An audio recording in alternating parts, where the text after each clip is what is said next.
The Waggoner, Canto first by William Wordsworth. 'Tis spent this burning day of June. Soft darkness o'er its latest gleams is stealing. The buzzing dor-hawk, round and round, is wheeling.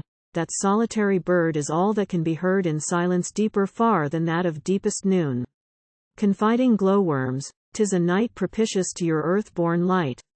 But, where the scattered stars are seen in hazy straits, the clouds between, each, in his station twinkling not, seems changed into a pallid spot.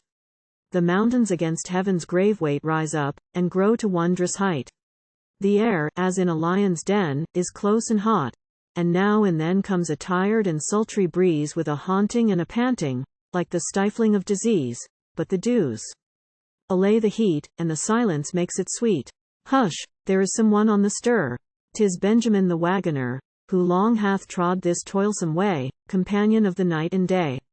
That far-off tinkling's drowsy cheer, mixed with a faint yet grating sound, in a moment lost and found, the wain announces by whose side along the banks of Rydal Mere he paces on, a trusty guide. Listen, you can scarcely hear, hither he his course is bending. Now he leaves the lower ground, and up the craggy hill ascending, many a stop and stay he makes, many a breathing fit he takes. Steep the way and wearisome, yet all the while his whip is dumb. The horses have worked with right goodwill, and so have gained the top of the hill. He was patient, they were strong, and now they smoothly glide along, recovering breath, and pleased to win the praises of mild Benjamin. Heaven shield him from mishap and snare. But why so early with this prayer? Is it for threatenings in the sky?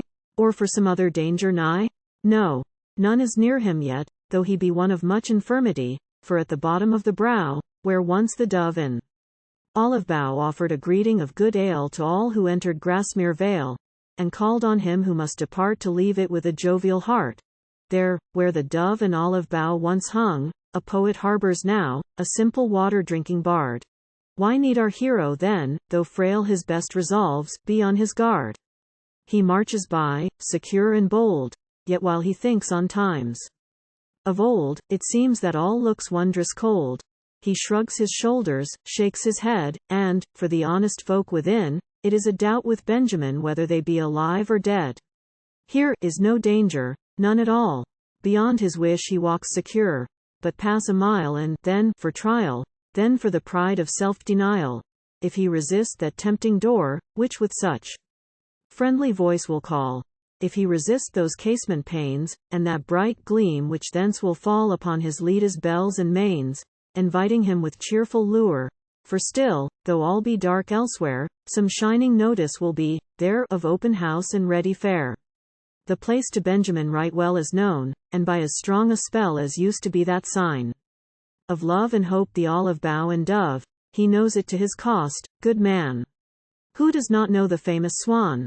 Object uncouth, and yet our boast, for it was painted by the host, his own conceit the figure planned, 'twas colored all by his own hand, and that frail child of thirsty clay, of whom I sing this rustic lay, could tell with self-dissatisfaction quaint stories of the bird's attraction. Well, that is past and in despite of open door and shining light. And now the conqueror essays the long ascent of Dunmail Raise, and with his team is gentle here as when he clomb from Rydal Mere.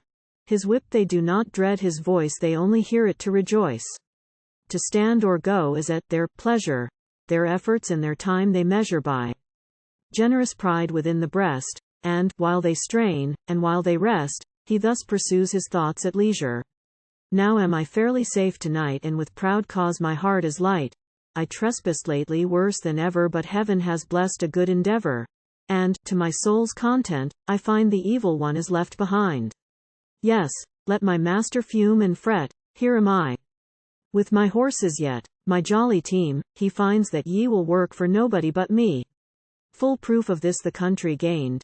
It knows how ye were vexed and strained, and forced unworthy stripes to bear, when trusted to another's care.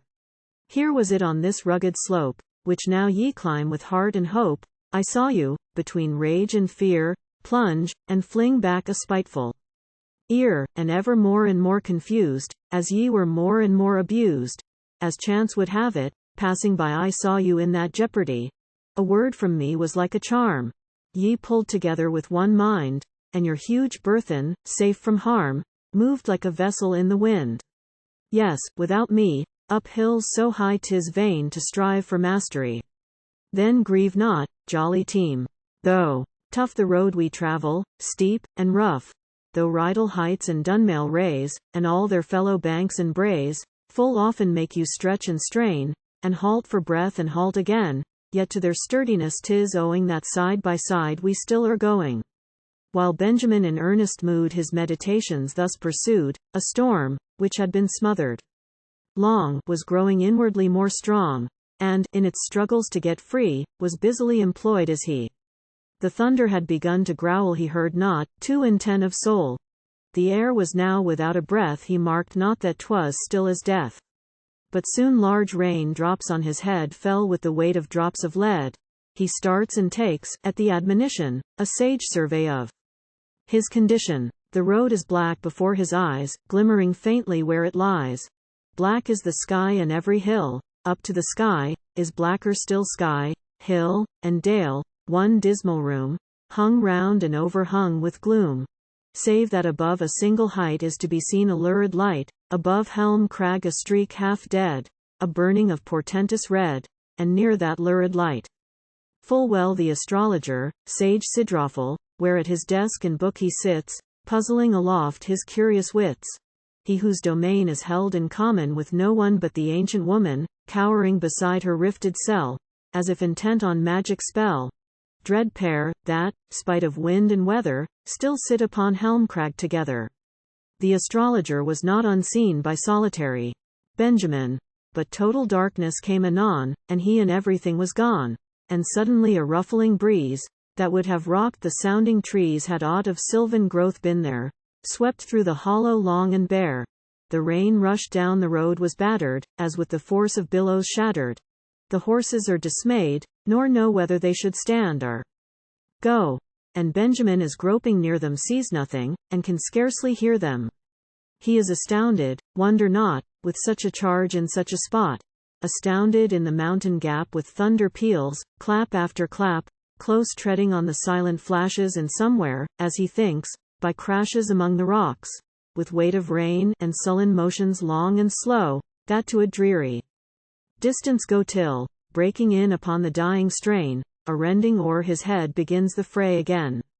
Meanwhile, uncertain what to do, and oftentimes compelled to halt, the horses cautiously pursue their way, without mishap or fault, and now have reached that pile of stones, heaped over brave King Dunmail's bones, his who had once supreme command, last king of rocky Cumberland, his bones, and those of all his power slain here in a disastrous hour. When, passing through this narrow strait, stony, and dark, and desolate, Benjamin can faintly hear a voice that comes from someone near, a female voice whoe'er you be, stop, it exclaimed, and pity me. And, less in pity than in wonder, amid the darkness and the thunder, the Waggoner, with prompt command, summons his horses to a stand. While, with increasing agitation, the woman urged her supplication, in rueful words, with sobs between the voice of tears that fell unseen.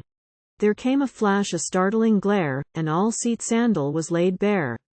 'Tis not a time for nice suggestion, and Benjamin, without a question, taking her for some way worn rover, said, "Mount, and get you under cover." Another voice, in tone as hoarse as a swollen brook with rugged course, cried out, "Good brother, why so fast? I've had a glimpse of you, avast.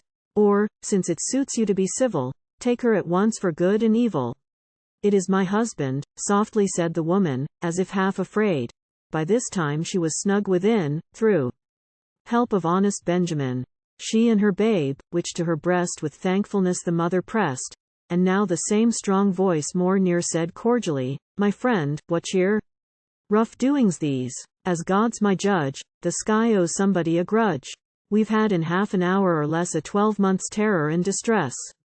Then Benjamin entreats the man would mount, too, quickly as he can. The sailor now no more, but such he had been heretofore to courteous Benjamin replied, "Go you your way, and mind not me, for I must have, whate'er betide, my ass and 50 things beside. Go, and I'll follow speedily." The wagon moves in with its load, descends along the sloping road, and the rough sailor instantly turns to a little tent hard by. For when, at closing in of day, the family had come that way, green pasture and the soft warm air tempted them to settle there. Green is the grass for beast to graze, around the stones of Dunmail raise. The sailor gathers up his bed, takes down the canvas overhead, and, after farewell to the place, a parting word though not of grace, pursues, with ass and all his store, the way the wagon went before.